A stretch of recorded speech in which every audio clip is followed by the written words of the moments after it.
Hey guys, welcome. We got this. We got collective We breath. got this. Deep breaths. Deep breaths. Reset. Rocco, please stop. This is, I don't know what's in the air today.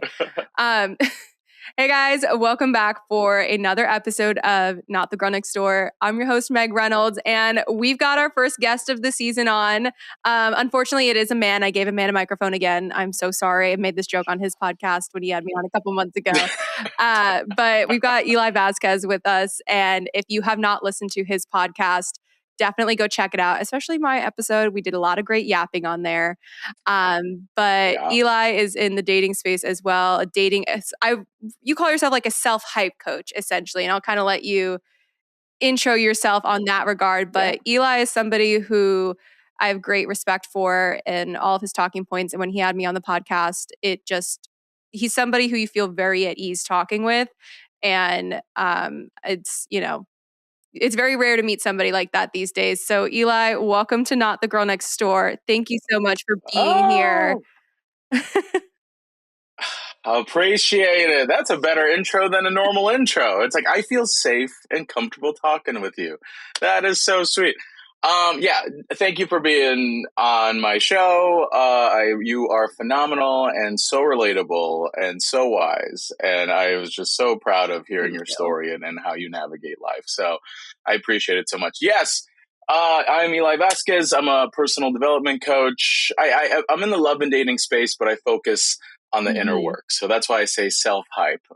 For a very long time, I see people struggle in love, dating, relationships. And as someone who is, I would say, a reformed, avoidant, now secure, who's done the work on himself for these last 10 years, I realize that it's very easy to blame everyone else. It's another thing to look inward and see how are these people a reflection of me, and where are my inner child wounds, where are some fears, where are some things I'm not looking at, in order to set the boundaries and non-negotiables based on what I grew up and what I dealt with. So it's the doing that inner work to have a healthier life and love life altogether. So and we have some fun and no BS approach as well. So we have a good time while we do it. Exactly. And that's kind of what you and I bonded over a little bit, was the idea that, yes, I'm having all these bad relationships, but what is it about me and where can I take that accountability for myself and kind of heal myself to have better relationships? And on your podcast, I shared all my story of like because the why behind everything. We all have that moment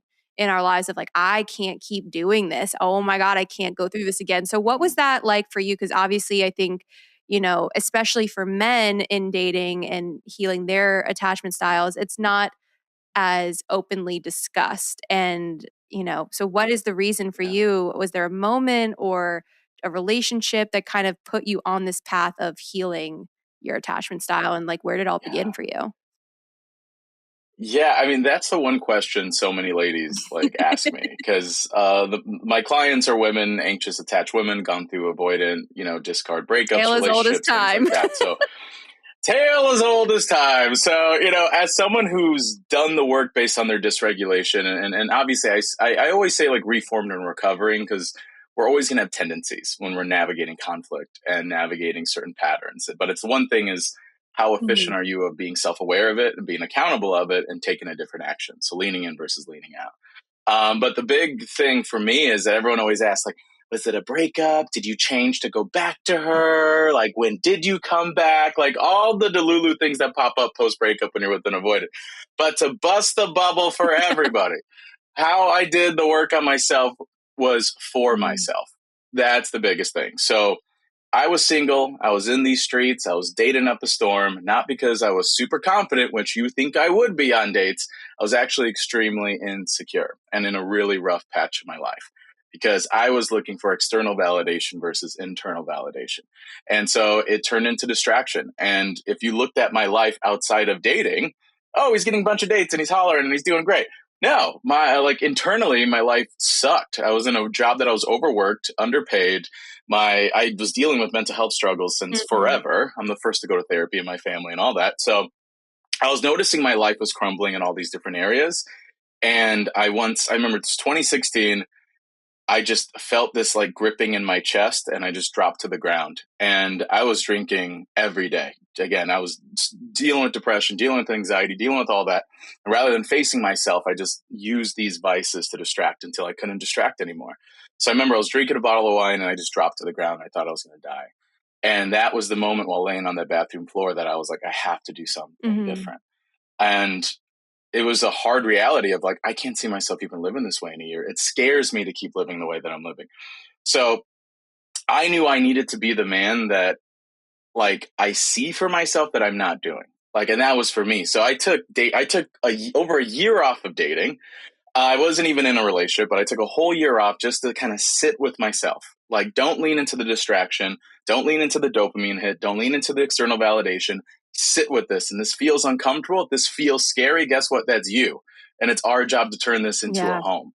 So that was the first year of many. And then as I eventually went into therapy, then we talked about relationships and the patterns. And I noticed, wait a minute, I'm in the same conflict pattern with every single person I date. And it's that big moment where it's so easy to blame everyone else, but it's like, wait a minute. Now that I know my childhood trauma, now that I know the things that I'm going through, now I kind of understand it. I'm seeing this woman. That's not a woman I'm seeing. That's my dad, who only showed up when he like was whooping my ass. So, and that's how I'm reacting. I'm shutting down right now. So that was the beginning of a whole new world. And again, it took years to like go through this work and do this stuff. But by starting with the core, starting with the root, then everything else changes. And that's really what changed the game for me in terms of wanting to shift. And in terms of coaching and content, I was just doing personal wellness coaching for years until a bunch of my female friends, which I have tons and I give advice to, were all stressing me out with their Delulu asses, talking about, well, why does he text me back? Or why does he cheat on me for the third time? Well, I was like, oh my God, ladies. So I made a TikTok just one night, never was even on TikTok before, no hashtags either. I just said, this is why men don't like you. And that got 2 million views overnight. And that completely shifted and changed the game with my model of what I'm working through and everything else. So yeah, but it's that same inner approach. That's no, the real literally, reality. we as women, for some reason, are so obsessed with the idea of the man changing for the woman. And I just, even if they do that, I don't think that would ever be healthy because like that leads, you're still seeking the external validation and all these things. But like, we're so obsessed with, well, he's going to change for the next girl and he's going to change for her because that's the love of his life, blah, blah, blah, blah.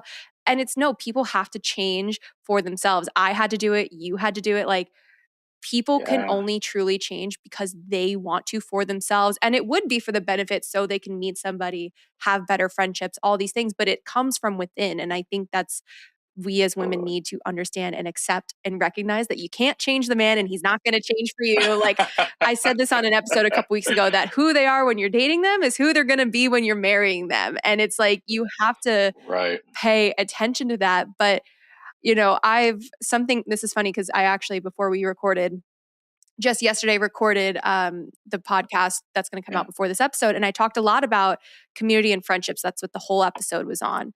And I said, I think it's interesting how, you know, people are struggling with loneliness in general. You hear the male loneliness epidemic, but people in general are lonely. Yeah. But I talked about how I think it's interesting that women aren't as lonely because we've poured into our friendships. We've poured into girlhood, and that's why you're seeing that trending. Whereas men tend to just they gravitate towards that isolation. It's the, I'm going to go in here as Clark Kent and I'm going to come out being Superman isolation thing. And I want to know if you, one, ever struggled with those kinds of ideals, but two, like, what is the most, I think, surprising thing maybe you've learned about yourself on your discovery journey? Because I think we always have a certain expectation of it, and it surprises us. Totally. Yeah. I mean, what you're saying is very true. And I could see why that is the case. Like, one thing we have to understand and realize is that we are all in a patriarchal society and we're all leaning or abiding or want some part of it. And it's also hurting all of us, men and women. And, you know, from how we're raised, which, you know, we have parents, we have a society that we're growing up in, there is a set expectation. Just like how y'all are watching movies and rom-coms and Disney flicks. I'm like, I want that. I want to be at an airport and then trip and fall and my matcha latte falls on his shirt. And he's like, I don't even like this shirt. And then it's like, we share numbers and I'm thinking about,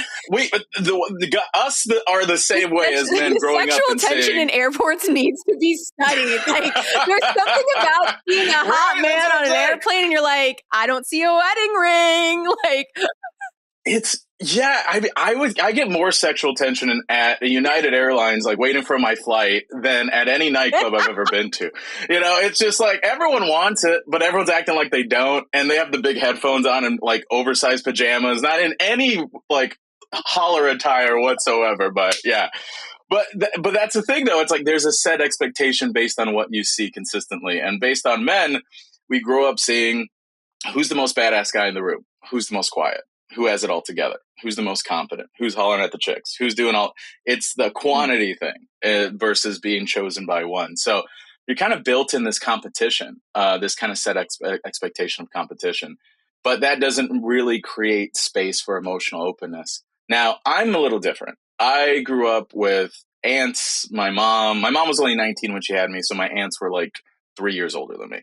So I grew up with these women. I didn't really have a lot of close relationships with the men in my life, unfortunately. But through that, I felt this level of comfort around women. And now when I'm older, I find myself kind of bored with guys. Like if I go to a Buffalo Wild Wings with the boys, sometimes it's nice. I watch a fight, I could do it, all that. But then like the conversation is pretty shallow. Like the talking points. Versus with women, we could go in on a certain topic or some drama or tea or whatever. And I'm right there with it. I'm like, girl, what is going on? Let me know. And it's mentally stimulating for me. Yeah, I'm honored. No, seriously, my family, like, just to give people an idea of like, how do you coach women? I like my aunts and my cousins, like when they go on a family girls trip, it's automatically known I'm also going on that trip. So like no one else, no other men in the family are going, but Eli's going on that Vegas trip. But I say all that to say is, yeah, I mean, it unfortunately, the only moment we have emotional closeness with men relationships is when it gets really bad. Like if a guy says, dude, I'm having a bad day, the immediate reaction is going to make fun of him. But if he says, no, dude, I'm really struggling right now, then it's like, oh my God, then we call to arms, but it has to be bad.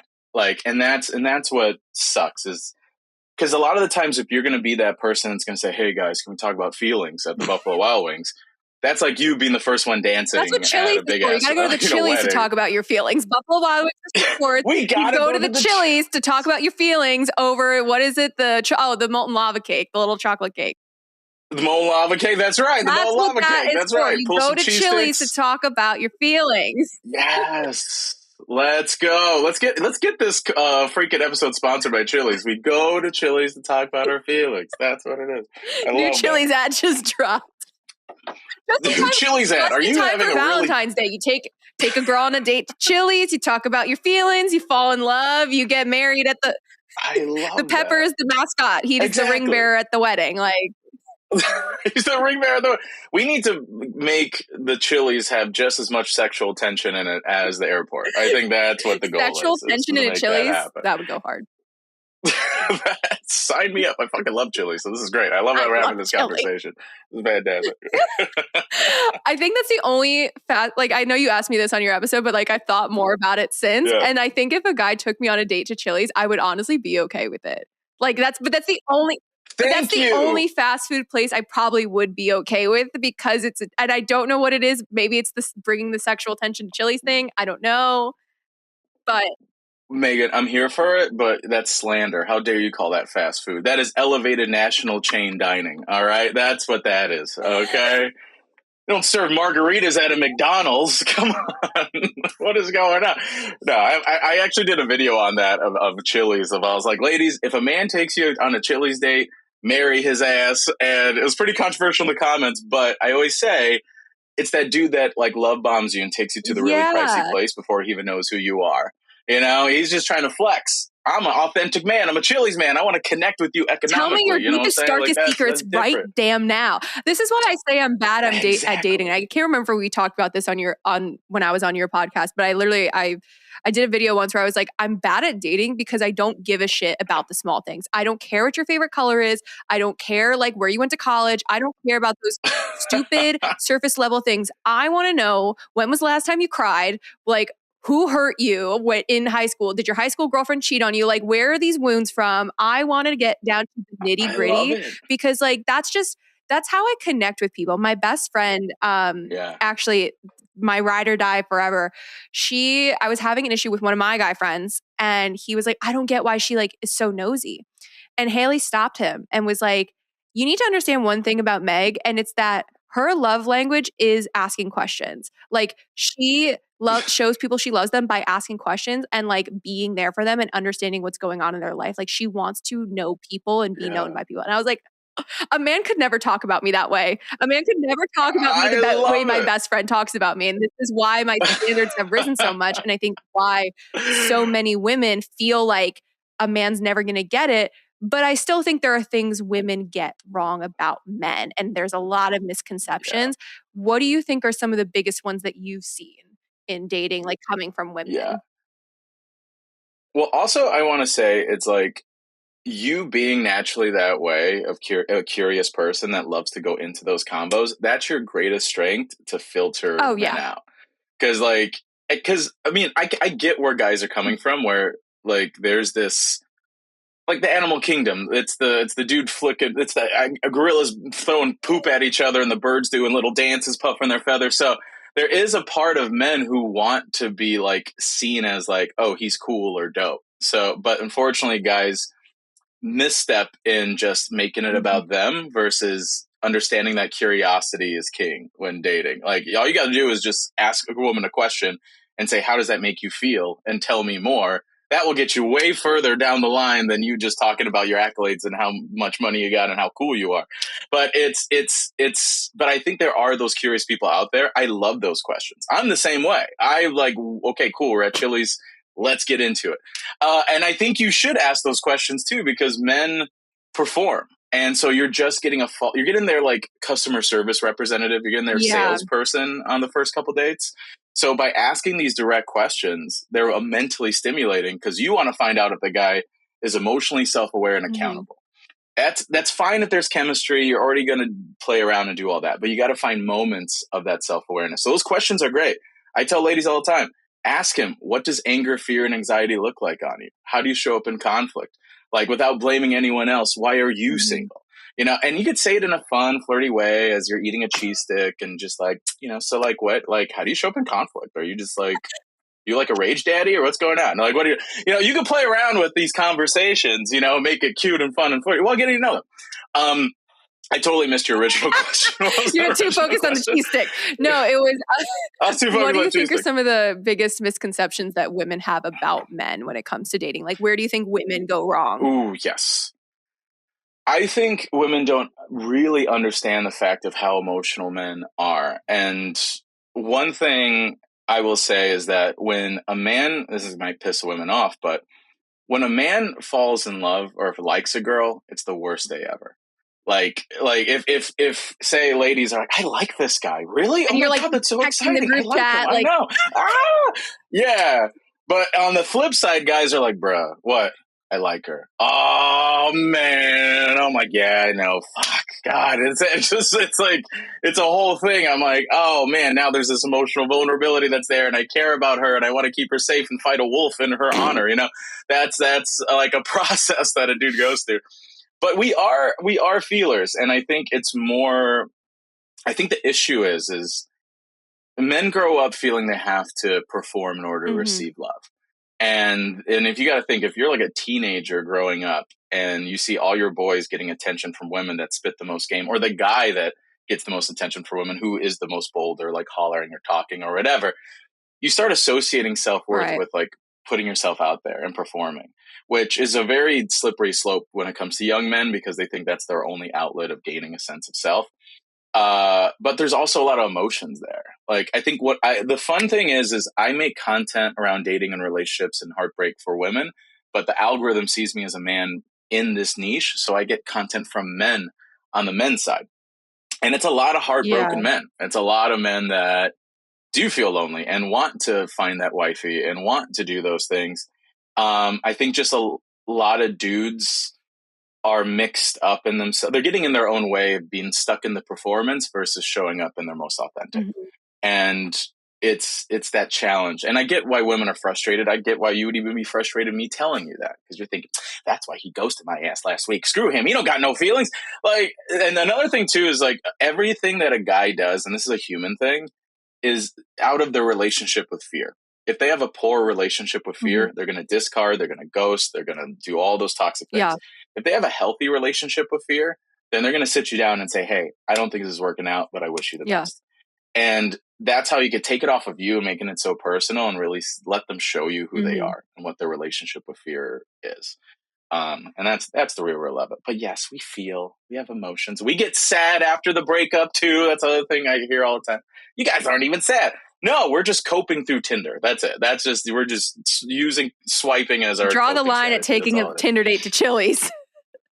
That's sacred ground. Sacred ground. We're getting a little dicey.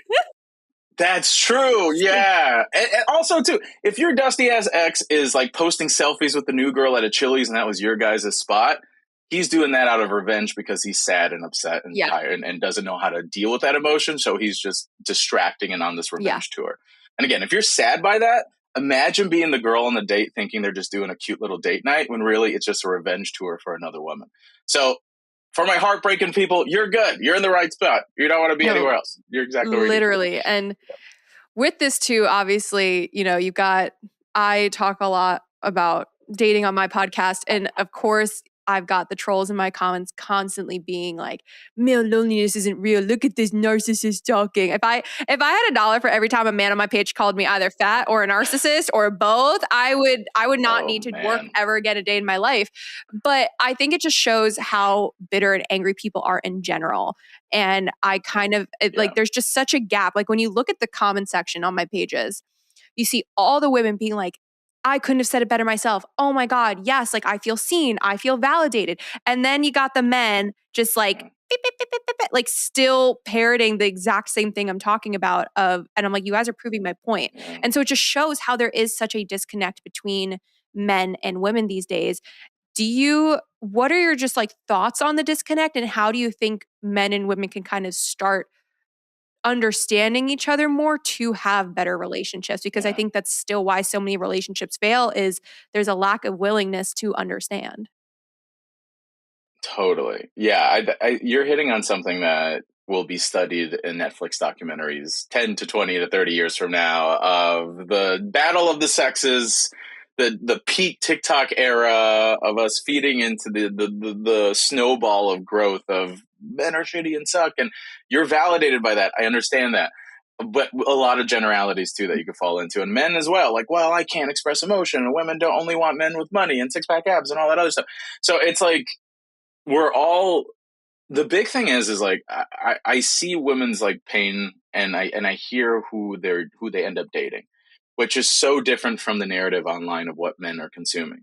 So a lot of men think, oh, women just want money, women just want status, women just want that. Sure, those are qualities and preference, but what I'm noticing in relationships is women with men that don't got it like that. And if anything, they're trying to build these men up. So that narrative is completely false. And then also on the flip side, in terms of women just saying all men are terrible and all men are shit and all men are that, I understand where that pain is coming from. But if your goal is to be with a man eventually, you're just kind of getting in your own way. If you want to be successful and have a successful podcast, you're not going to say all podcasts are terrible and they suck and they're awful and what's the point, as you're actively making a podcast. So it's understanding the pain and where it comes from while also not getting in your own way about it. So I don't do any of the trends online. So I'll speak on it and I'll kind of diffuse it and all that. But I'm not in this bibbity bobbity boo black cat energy, blah, blah, blah, blah. Like, you got to understand with yourself. Like, it comes from childhood. It comes from how you grow up. It comes from the love that you're used to that dictates the love that you're looking for. So how you got to be self-aware is notice these patterns of who you're dating. And personally, your own patterns. Because the issue is, and this is man, woman, this is a people thing. It's easy to state claim that entire gender sucks. But you also got to understand the fact that you may have stayed with the wrong person for too long. And so if you go to the pound and you get the dog that's eating its own foot and then you take it home and now it's peeing and shitting everywhere, but you hold on to it, I'm like, maybe it could change just for it to never do so. I'm not going to say all dogs are bad. So, and vice versa to men as well. So unfortunately, we live in this era where we feel upset and we're pissed. So we could go online and feel seen. And then we'll cling on and just latch on to certain narratives that then feeds into that pain point versus kind of using critical thinking and challenging ourselves of what's what. because I've been cheated on, I've been ghosted, I've been going through all those things. But who am I to say all women are this person? But also it's understanding what women go through being in this patriarchal society. There's a certain privilege I have being a man that you have to wake up every day and see constantly in the workspace, from the train to everything. So I'm not saying that's an easy order, but it is important to practice this thing called manifestation and believe that you deserve something. If you're main character energy, then there is someone hustling, training, and therapy right now, doing the work to be with your ass. And you got to believe that. So yeah, we are in hard times, but for everyone that's listening, if you ever go online and anyone's saying in absolutes for everybody, that's something you have to question and practice some critical thinking with. So just for the sake of your own mental health and everything else, because so many people are pissed. Dating's not even fun anymore. Everyone's just waiting, like, okay, what's wrong with you? Let's just wait and see for that. Yeah. It's exhausting, and like the instant gratification too of it, like wanting, it's like, okay, we've been on one date. What are we? Like, just everything has to go a mile a minute. And there's no slow burns in anything anymore. I love a good slow burn. It's like, that you're in, I think we would have more sexual tension in the Chili's if we could have slow burns. Like, that's why. Thank you. Slow burn's key. Out of all the people, like, I've been coaching for 6 years, and I've had this podcast for 2. Out of everyone I met, everyone I talked to, coaches, therapists, everybody, me included, spark is red flag. That's it. I'm sorry, Stacy, who's listening to this episode right now, thinking, no, it's different. You don't understand. We met at an airport. Exactly. And then we went to the Chili's in the airport. Oh my God. That's like my dream date. Dream wedding date? Whoa. The Chili's to go. Hell yeah. But it's like, you don't know him is the big thing. And if 2 people are just rushing towards each other, that's a dysregulation. That's a nervous system dysregulation thing of, again, this excitement and dopamine versus sitting, grounding yourself, and letting your nervous system get to know his nervous system. And that takes time, because a lot of people that jump in the spark, then they're like, oh my God, he's amazing, he's fantastic, and all that. And then the first argument happens. And it completely disintegrates the view that you had and the life that you're going to build. And now the nervous systems come into play and say, oh, you're a stranger. And then he's going to see it as, oh, you're crazy, you're a stranger too. And then you never took the time to get to know each other on that level. So, and the big thing I want to tell everyone too is, a business misconception with dating is, this man could be 6'2" with a freaking neck tattoo. You're dating not a man, you're dating his childhood. Ooh, that's the biggest thing. So good. Yes, you are dating his childhood. And that's why I say his relationship to fear, anxiety, anger, and all that. So, because when conflict happens, that's when our 8-year-old versions come out, and how we protect ourselves is how self-aware we are of ourselves. So it takes time to see that side. But so many people jump in, rush in, and now they're in the relationship. I'm like, well, what if he could change and we're already together and we got a lease? So you got to keep that in mind. It's so funny you say that, because obviously I've talked a lot on my podcast about going no contact with my dad and like our path to reconciliation. And it's funny because in the letter he wrote back to me, he literally said exactly that. He's like, I pretend I'm this big, bad, strong guy, but inside I'm still the 8-year-old boy who's hiding under a kitchen he's hiding under a kitchen sink trying to escape a beating. And for me in my dating life, that's shown up as, in my last relationship, I couldn't fix my dad, so I was trying to fix my boyfriend. Like, these patterns do repeat themselves. And I think it's just so important for people to remember that too. And talking about the chemistry piece, like, people conflate chemistry with compatibility all the time. Like, it's great that the sparks are flying, but what happens when the flame goes out? Like, what's left? And people forget that all the time too. And same thing, attention and intention, those aren't the same thing either.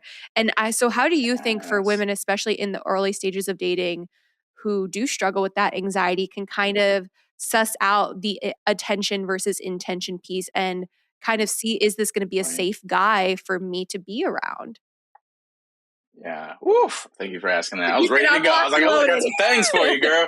I got some things. All right. Let's get into it. So this is like a kind of a system that I want to give everyone that's listening to, because I get it. I hear it from ladies all the time. Eli, how the hell do I know?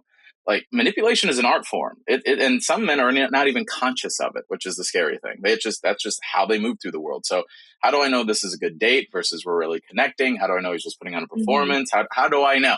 So the way you got to see it is, and this is what I tell everyone, you're not in the love business when you're dating. You're in the rejection business. It is your job to reject and get rejected. That's the game. That's what it's all about. And your relationship with rejection and that self-worth attached to it is going to really dictate how you're going to navigate love and relationships. So with that said, you are a sexy Brita filter. Your job is to filter out men. Because the question I get all the time is, it's not so much like, I hear all the time, where are all the good men? That's not how it works. I don't have a secret map of all these men that go to therapy and love their moms and rub your feet. They're not under the floorboard somewhere. That's what Nicolas Cage was after. Okay? It wasn't the Declaration of Independence. It was the map to good men. It was mapped to good men, exactly. They should make a sequel, but with women just like, on the search for men that are even somewhat emotionally confident. Yeah, exactly. But yeah, so what you have to understand is what am I doing to filter out the wrong ones? So how we do it is, number one is boundaries. And before we even jump into it, boundaries are your red flags. Boundaries is checking your damn self. Because if you're the type that falls too quick, too fast, and you don't even know his last name, then we got to set a damn boundary. If you're overly empathetic and you hear that, I just got out of prison and I'm on the run right now, and I'm like, oh my God, he's probably been through so much. Oh my goodness. Wow. You better check your empathetic ass at the door. So we have to give ourselves, 30 damn days before I get to know this man. All right. That's just what it is. So you have to understand, what are your red flags? And if you don't know it, hit up your girls, and I'm sure they'll tell you all the red flags that you have in dating. And that's where we have to check ourselves directly with the line in the sand to say, this is a new action I'm going to do to get a different result, because that's the only way to do it. Number two, non-negotiables. That's where real compatibility comes from. So, and it's really simple. People overthink it. And it's this early stages of dating, right? So I don't care how funny and exciting he is. If you love Jesus and he's like, nope, not interested. If you love mental health, I think therapy's stupid. If you like traveling, I'm scared of airplanes and just fun. Then you need to clock that. That needs to be a non-negotiable. And if you're curious I don't know what a non-negotiable is, if I look past this, we will eventually have arguments and the relationship will end. That's how you know it's a non-negotiable. So you just pick your moments to say, okay, this is an exact non-negotiable that is yes or no to yourself, because it's easy for you to cheat on you. We're not talking about the guy that's collecting dust on Hinge. We're talking about the guy that makes you nervous because he doesn't text you back. So we have to understand those things to filter out those guys. And then the third thing is conflict resolution, like how emotionally self-aware and compatible he is. We're not looking for a man with all the green flags. We're looking for a man that's emotionally self-aware and accountable of all the other color flags. So it goes back to those questions that I gave you. These are open-ended questions. So if you ask him without blaming anyone else, why are you single? He has to think about that. And the internet and social media and everyone sucks. Well, again, he's not taking accountability.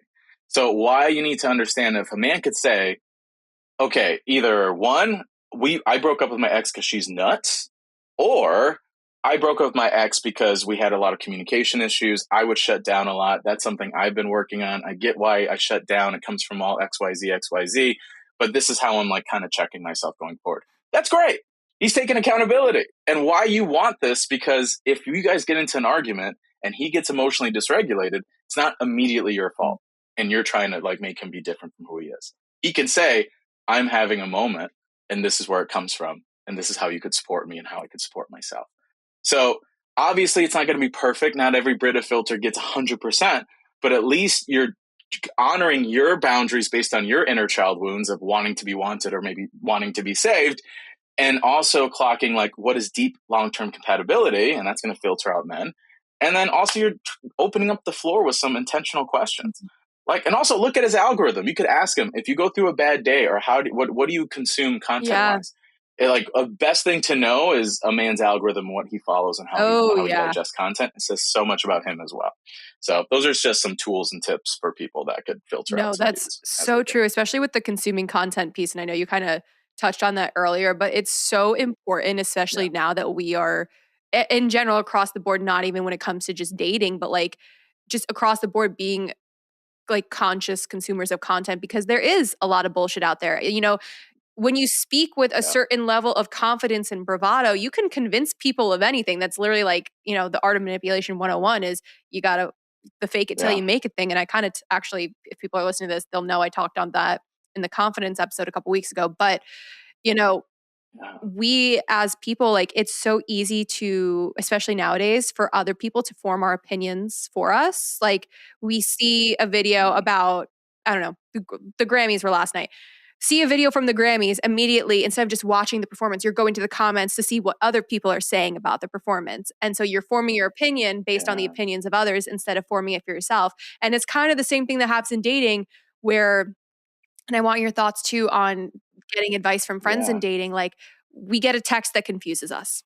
We screenshot that text and we send it to the group chat and we go, I don't know what this means. What does this mean? And so suddenly you've got all these people chiming in. And I'm not saying I don't do that, because I please, there's so many screenshots that if a man texts me some dumb shit, there is a 99.999% chance that the Brita filter is not catching it and it's going in the group chat. But like, when it comes to asking for advice from friends and dating, I think we have to be so cautious, because sometimes people will be, myself included, I give a lot of advice to my friends, but I will say, this could be why I'm thinking this way, but here's what I think about it. And it's coming from what I've experienced and my own wounds. So like, how do you think people can kind of navigate getting advice from their friends? Because it is important that, in my opinion, who we date, our friends get along with, but also making those informed decisions for ourselves. Oh man, that gives me so much anxiety as a dude. It's like, I'm gonna send this to my friends. You like, already know we do that. Like, I know, but I'm like, come on. I'm like, oh, you can give it to Charisse? She's been through like her 4th divorce. You really gonna get tips from her? I'm not giving it to her. I'm giving it to my black cat friend who's like, I'm gonna eat this man alive. Like, she won't go to bat first, and she'll go to bat for me. Like, no, totally. I mean, here's the thing. I get that you want the support, and especially early on, you guys are an established relationship. So, but I think as you guys get to establish a relationship, it should, obviously if it's safe, if they're not saying if they're red, black flags, then by all means, let your friends know what the hell's going on. But, I think generally speaking, this is where direct communication comes in. Because I have so many women jump on my live like every single night, and they ask me all these questions. And I'm like, this is a conversation you could ask him, right? Like, I mean, if you're on TikTok and you're looking towards another man asking what is happening with this man, that's telling me that you're not practicing direct communication out of a certain level of fear. So, and I get it. You don't want to be too much. I get it. You don't want to you want to make sure, you want to protect yourself. Like, I don't want to look past this and then I'm in a dicey situation. But also, I would take a minute to say, okay, first off, how does this feel in my body? Oof, I feel this in my chest. What is the emotion? Well, I'm feeling nervous, or I'm feeling like anxious. I'm like, why do I feel anxious? Well, I feel like, and again, these questions are how do you get to like an inner core wound of kind of addressing what is happening. And why you want to do this is going to be really good to help you in terms of direct communication. So it's like, I feel anxious because I'm scared that what he's trying to do really means that he's not interested. And so I feel really disconnected and I feel like I'm wasting my time. Great. Okay. What is a specific action he can do to address this or to support me or put in effort in a way where I feel that I feel more secure? Well, I mean, I kind of want to, I want to have an open conversation about what this meant for him. And also this might be a good moment to say, where do we stand? We've been dating for a month. And I think maybe that's some deeper tension that I have that could be a good conversation point to have. Well, that's scary. Well, too damn bad. We're looking for a partner, not just some relationship to gain some validation from. So then that's when, obviously you could take it to your friends like, hey, this is kind of where I'm thinking with this kind of data. And then don't take all the damn advice. Like if I got advice from all my friends and men, women included, I would be single forever. So they're like, they love me. They care about me. They're obviously already biased. And especially in this era with a lot of ladies, who the hell's this guy that you met off Tinder? And he took you where? Oh, God. There's already going to be assumptions that are set up. So it's going to be uphill battle. But I think and based on the cases where it's important is, the number one word that's going to help women is consideration. Does he consider me? And the best way to know if he considers you is by verbalizing certain things based on how it makes you feel. And then ask for a specific action of support. And then end it with, how do you feel about that? Like, you're not saying, I need to be loved and I need to be seen and I need better communication. It's just saying, this makes me feel this way. And this is a great way I think I would feel supported. How do you feel about supporting me in that way? And I would love to support you in other ways. And this way it's on him, where he could accept or deny or get defensive or not. And then even if he gets defensive, great. That's all the data you need to know. You don't have to check Delulu even after you tell your girlfriends. Because let's be honest, you get the info from your girlfriends and you do the same damn thing anyway. You don't even listen to them. So like this way, you get the line in the sand of saying, okay, he's putting in effort in this direct way and I see it and he held space for me. Or he got super defensive and pulled away. And that's the clearest sign to know if a man could be with you. Because usually we don't find this out till after we're in the relationship. Right. So it's that word consideration, and where to put the effort is based on what you verbalize and share. But again, and if a guy thinks you're a lot or too much, I'm telling you, if a dude sees you and says, "Oh, that's wifey right there," like we used to go to war for women. We used to fight. I would grab a battle axe and stab another man in the face for just a woman that I kind of is fine shit. Oh my, yeah, we went on some dates, but that's my wife, son. So like we have it innately built in our DNA to just do the damn thing for you. So, but it's for the right guy. But you have to find that out. So I always tell ladies, I get it. You want to be in your feminine, let him steer the ship. But put his little like sailor hat on, let him steer the ship, that's fine. But you're holding the map. So if you say, hey, turning left makes me feel unsafe, right makes me feel really good, and he just keeps turning left, then you're like, okay, we're clearly off course here, so I'm jumping ship. I'm out. So that's a moment of direct communication. Obviously, listen to your girls. Utilize those boundaries, non-negotiables as well, and tell your girls too, please, because then they'll be able to check you. Because especially if you're like, well, I don't want to date a guy that doesn't have a car. And then you date this like fine ass man that doesn't have a car. And then it's like, Becky, he doesn't have a car. Well, he's just being like economically like caring for the environment. No, he doesn't have a damn job, Becky. Come on. So you want your friend support. You want those things. But also, this is just a PSA to practice some direct communication too. And it could get you very far. So just some things to keep in mind. I'm crying. Oh, it's funny because like I've tried to check my friends, and a certain friend comes to my mind, and I remember she was just like, why can't you just be supportive? And I'm like, I'm not like, I am supporting you by calling you out on your shit. I am not going to enable bad behavior, and good friends don't enable bad behavior. Gotta say that. Yes. I had a question and I got distracted by all this. Yeah. Frig, what it was. But that's good. Question too, though, and now. Oh no! Sorry. Yeah, these are good questions you're giving me. You got me cooking over here. You're comedian, like all the things. But it was something about the consideration thing, because like, oh God, it's gonna bug me. I mean, for me, like I always say, consideration is a love language on its own, and like I really do think being 100%. Considered by people is like the highest form of love. Consideration is so incredibly key in terms of, even if you are in a relationship right now and with a partner, that word is so, that could trim the fat of any situation that you're possibly in. Because yeah, I mean, you got to even understand like heartbreak or breakups. Mm-hmm. Even when a man, you know the character of a man based on how he considers you through that heartbreak. Because if you just find out that he's cheating on you and he blames you and then runs away, and then after he's lonely and sad, then he hits you up again and says, hey, what are you up to? I miss us. Like, the lack of consideration is diabolical versus someone that says, I'm really struggling in this relationship right now, and I really don't know how to get out of it. And I'm sorry if this hurts you or makes you sad or whatever, but I got one foot out and I'm willing to try and make this work. But like, this is my struggle and this is my concern. Now, does that hurt you? Of course it does. But do you respect him? 100%. Mm-hmm. And that's one of the rare things in love and dating that we're just not finding is, do I respect this person? And that word has to mean a lot. And this is something my mom has told me since I was a little boy. And I just didn't get it together till I was older, is, Eli, all you have to do is just be honest. They'll hate you today, but they'll respect you forever, and you'll always have a second chance. And that has been the truth. And I think men are putting way too much work in doing all this extra stuff when really you just got to be honest. And same thing for women too, but everyone's scared. That's the real of it. So consideration is such a deep character trait that even in hard moments, that is one of the most beautiful things someone could do for you, is just consider you. Like, even as they go out, like a man if a man goes out and a girl like brushes his arm saying, "What's up, daddy?" and they're with you, he's texting. He's going to text you and say, he's like, "I got a girlfriend, leave me alone." But he's like, "Dude, this girl just touched my arm right now." It's like, because this would make me feel uncomfortable. I want to consider her in this moment versus you finding out, like, "Hey, Dave said someone touched your arm." Oh, yeah, it was not a big deal. That little bit matters a lot. So, yeah, consideration is key.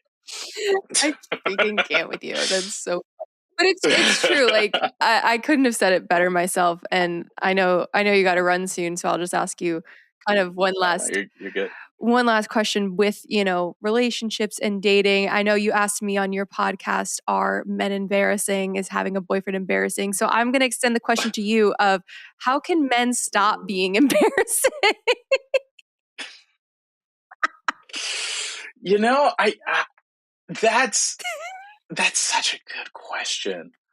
Because honestly, so many things come up for me when you ask that.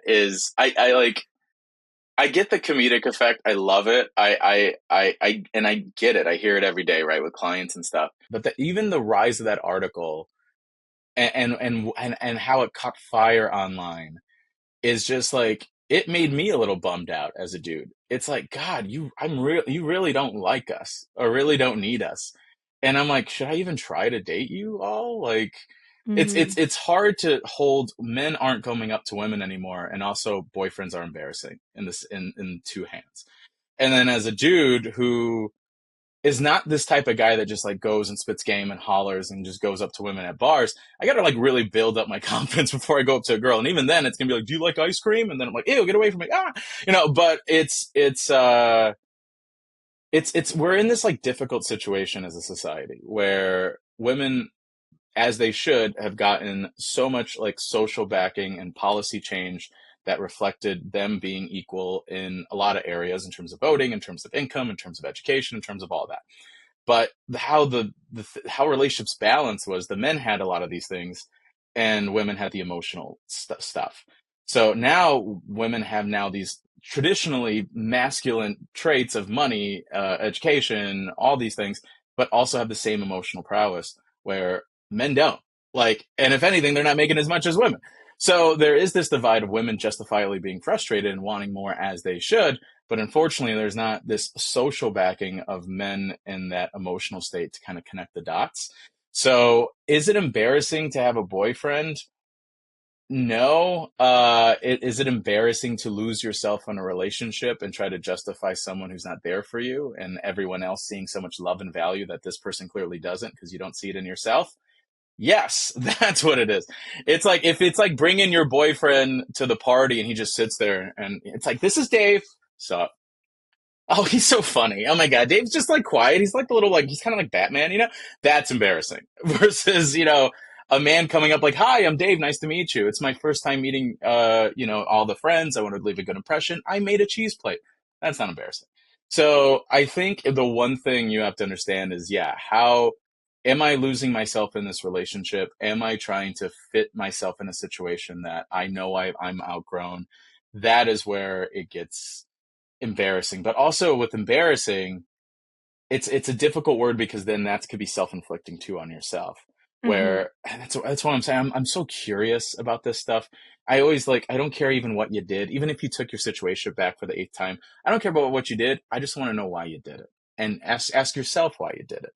And so if you're in a situation that feels embarrassing, it's asking yourself, okay, where's the fear? Like, where is my insecurities? Where is the sadness? Where is my inner child? Why am I staying in a space that I've outgrown? And why is the fear stepping out? And what does that mean to me? Because that's where you kind of stake claim of the power of your own life, despite the relationship status. Is, what is this relationship and moment in my life teaching me? And if this does feel embarrassing, what is that embarrassment teaching me in this moment to get out of my own way? So I know this is like a deeper, more like personal wellness coach like answer to what you're asking for. But yeah, generally speaking, no. But if you lose yourself for the relationship, then yes. That's the short term version of it. So I gotta answer that. Yeah. No, that is so perfect. And I think like kind of just the perfect summary of dating in this episode, and all the things is people are hurting, and instead of trying to again lead with curiosity and understand each other, people are just angry and shutting down. And I think that is a big piece of the conversation. But obviously you do all your coaching, you have 8-week I think you just started an 8-week program, or at this time, this episode will drop, it'll be like kind of going on. But, for people who are curious about working with you, where can they find you, and, what can they expect by working with you? And, what are you looking for in, I guess clients? I don't know what you call them, if you call them Yeah. clients, but like, what do you look for when you're kind of taking somebody on? Totally. So yeah, I thank you so much for having me. I freaking love just talking with you. I love that we got to talk about Chili's. This is freaking fantastic. Um, my goal is to get a brand deal with them this year. We're What if we manifesting did that. a live show in a Chili's? Oh my God, we're cooking now. I like it. All right, we're gonna chat after this. We're gonna get a pitch deck together and send it over to them. I'm serious, by the way. So yeah, I'm a personal development coach. I love helping people. And particularly I love working with women that might be coming from an anxious attachment, a dysregulated avoidant attachment. And coming from heartbreak and breakup and wanting to do the work. That's the big thing. So many people distract themselves through the heartbreak process. I'm looking for people that want to look inward and do the inner work, because my goal is for you not to just get over a man. It's, what do I do in the process of getting over him that will change my life significantly? And not only your love life, but your overall life together in terms of relationships with your mom, family, friends, everyone, and also the Mhm. pursuit of your career and what you want to stake claim in this life of yours. So if you're willing to roll up your sleeves and be vulnerable and face these scary parts of you and ask yourself, without blaming anyone else, why am I here? And start holding that inner child and say, I'm going to show you what life can be despite the fear that has been holding you back. And I'm going to set a standard of how to hold you and love you in your hard moments and in your wins. So when a man comes through this door, they have to match that standard, or else why the hell do I even have them? That is who I'm looking for, who wants to do the exciting, scary action to see what life can be. I grew up with a 19-year-old mom who did a lot of hard decisions and had to survive to have me. And I had a lot of amazing grandmothers who will never know, unfortunately, what true love is. So I have deep emotional stakes in this game when I see someone who wants to challenge themselves and do this work, because it's so beautiful to know that you have the privilege to in this era, where else so many people couldn't. They just didn't have the era to do so. So if you're willing to roll up your sleeves and do some work, we do it every month. We do an 8-week healing boot camp. It's 8 weeks of personal wellness coaching. I'm about action. So what is the scary action? You're going to block his ass. You're going to go no contact for 30 days. You're going to stop talking to that situation. You're going to set a boundary with mom. We're going to do the hard work while learning tools to hold and nurture you. So I do that through a boot camp. We also have like a membership. But you can find me on social. It's just it's Eli Vasquez. I talk about avoidant attachment, healing, and personal wellness. And obviously we have a podcast, which, I got to interview Megan, and she was so amazing and fantastic. And yeah, that's what I love to do. And I'm so glad that I get to connect with amazing people like you in order to speak about it and do it. So thank you so much for having me. Thank you for being here. Guys, definitely give Eli a follow. You heard from him himself. He's wonderful. And if you won't listen to me, maybe you'll freaking listen to a man. So here you go. But that is all for this week's episode of Not the Girl Next Door. Make sure leave us a 5-star review wherever you're listening. Subscribe to the YouTube. We also have the Snail Mail Club that goes out every month. So make sure you guys sign up for that. And I will see you guys next week for another episode. Bye for now. Cool. Love it.